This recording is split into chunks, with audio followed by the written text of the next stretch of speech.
नमस्कार SR news Odia को आपण मानक स्वागत। राजनीतिर तीनोटी बड़ खबर सरिला बीजेडी प्रार्थी तालिका सुकांत नायकों दल छाड़िले संतोष खटुआ बीजेपी प्रार्थी तालिका आसंतु संपूर्ण खबर को जीवा।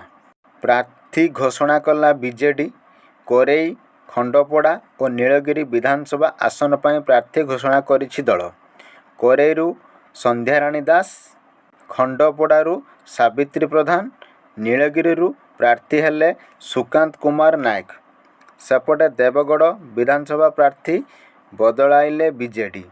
रोमांस रंजन विश्वाल को प्रार्थी घोषणा कला दल।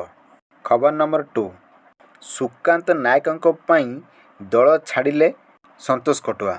नीलगिरी सुकांत को मिलिला टिकेट, बीजेडी छाड़िला संतोष खटुआ। बीजेडी प्रार्थी तालिका घोषणा पर दल छाड़ी बालेश्वर जिला उपसभापति और बीजेडी प्राथमिक सदस्य पदरू इस्तीफा देइछंती संतोष खटुआ। से नीलगिरी विधानसभा आसन प्रार्थी पर आश्रय थिले।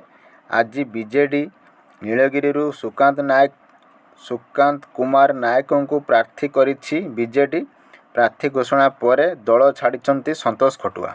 खबर नंबर 3 आसिला बीजेपी प्रार्थी तालिका आउ 6 विधानसभा प्रार्थी घोषणा कला बीजेपी। बारवाटी कटकरू पूर्णचंद्र महापात्र को प्रार्थी करिछि बीजेपी। सेहीपरि घसीपुररू शंभुनाथ राउत, भोगराईरू आशीष पात्र, भंडारीपोखरीरू सुधांशु नायक, बोईरू उमेश जेना और बेगुनिया विधानसभा आसनरू प्रकाश रणबिजुली को प्रार्थी करिछि बीजेपी।